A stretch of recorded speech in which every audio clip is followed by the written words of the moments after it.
Breaking news नाज़रीन खे ॾियूं Sindh TV news investigation cell Malir development authority में जाली भरते ऐं जाली रिकॉर्ड ज़रिए थींदड़ वॾे पैमाने ते फ्रॉड स्कैंडल बाबति रिपोर्ट हथ करे वरिती आहे।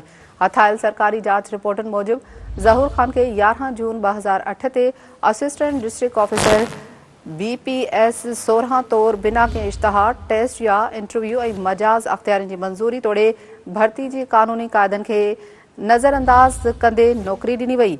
अहम ख़बर ॾियूं पिया रिपोर्ट मूजिबि 2008 खां हेल ताईं पघार अलाउंस इंक्रीमेंट ऐं माली फ़ाइदा हासिल कंदड़ कामूरे ज़हूर ख़ान वल्द वकील ख़ान बंगश जे नाले सां MDA KDA KEC ऐं लाट में किथे बि ज़ाती सर्विस फाइल अपॉइंटमेंट लेटर या पघार जो रिकॉर्ड मौजूदु न आहे। रिपोर्ट मूजिबि लोकल गवर्नमेंट खाते 16 डिसंबर 2025 ते जारी कयल हुकुमनामे तहत मुलाज़िम ज़हूर ख़ान जी सरकारी नौकरी खे शुरूआत खां ई गैर कानूनी जाली ऐं फ्रॉड ते ॿधल करार ॾेई ख़तमु कयो हो।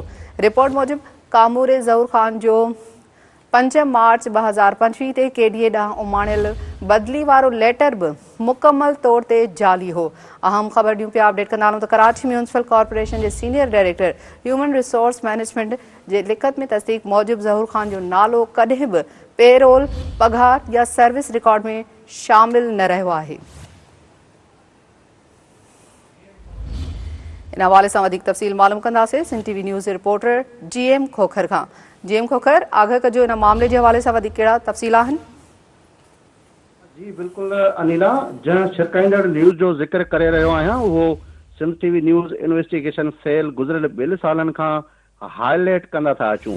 हिते आउं उहो वाज़े कंदो हलां त कराची जहिड़े मेगा सिटीअ में जेतोणीकि मकानी खाते जे मातहत KMC KDA MDA LDA ऐं केतिरा ई इदारनि में हिकु लसानी तंज़ीम पारां जाली भर्तियूं कयूं वयूं हुयूं, जिन जूं मुख़्तलिफ़ मीडिया हाउसिस ते जेको आहे ज़िक्र थींदो पियो अचे। अॼु जंहिं मेगा स्कैंडल जो ज़िक्र करे रहियो आहियां उहो KMC खां जाली तरीक़े सां मलिर दौर अथॉरिटी में अची कखपति खां लखपति बणजंदड़ ज़हूर ख़ान बंगश जो आहे, जंहिंखे मकानी खाते 17 सालनि बाद कूड़ो फ्राडी ऐं जाली करार ॾेई नौकरी तां बरतरफ़ करण समेत समूरियूं मरातूं वापसि करण जो हुकुम जारी कयो आहे। अहिड़ी तरह 16 डिसंबर 2025 ते यानी कि 2 ॾींहं अॻु में मकानी खाते पारां जारी कयल हिकु हुकुमनामे तहत ज़ाहिर थींदड़ मुलाज़िम ज़हूर ख़ान वलद वकील ख़ान बंदक जी सरकारी नौकरीअ खे शुरूआत खां ई गैर कानूनी जाली फ्राड ते ॿधल करार ॾेई फौरी तौर ते नौकरी मां बरतरफ़ कयो वियो आहे। अहिड़ी तरह जांच रिपोर्ट मूजिबि ज़हूर ख़ान जे हवाले सां KMC KDA MDA ऐं लारप जहिड़नि वॾनि सरकारी इदारनि में न ज़ाती सर्विस फाइल अपॉइंटमेंट ऑर्डर न पघार जो ज़िक्र रिकॉर्ड बैंक मां कंहिं शइ जो बि ज़िक्र न आहे। हैरत अंग्रेज़ तौर ते 17 सालनि खां जेको नौकरी करण जी दावा कंदड़ कामूरे जो नालो कंहिं बि सरकारी रिकॉर्ड में मौजूदु न आहे। 5 मार्च 2025 जो जेको लेटर ज़हूर ख़ान KDA ॾांहुं बदिली बाबति पेश कयो वियो हो उहो बि बिना हवाला नंबर बिना रजिस्टर डायरी बिना अख़्तियारनि जी मंज़ूरी सां जाली साबित थियो। जांच कंदड़ इदारनि मूजिबि ही लेटर सिर्फ़ सरकारी निज़ाम खे धोखो ॾियण लाइ तयारु कयो वियो हो। जांच मां ज़ाहिर थियो आहे त 11 जून 2008 ते ज़हूर ख़ान खे असिस्टेंट डिस्ट्रिक्ट ऑफिसर तौर बिना इश्तिहार बिना टेस्ट बिना इंटरव्यू बिना सिलेक्शन बोर्ड जे बिना मुजाज़ अथॉरिटियुनि जी मंज़ूरी सां नौकरी ॾिनी वई, जेका कानूनी रूल्स ऐं सुप्रीम कोर्ट जे फ़ैसिलनि जी सिधी भॼ कड़ी हुई। रिपोर्ट में कराची म्यूनिसिपल कॉर्पोरेशन जे सीनियर डायरेक्टर HRM वाज़े लिखत में चयो आहे त ज़हूर ख़ान जो नालो कॾहिं बि पेरोल सर्विस बुक या तनख़्वाह रिकॉर्ड में शामिल न हुयो।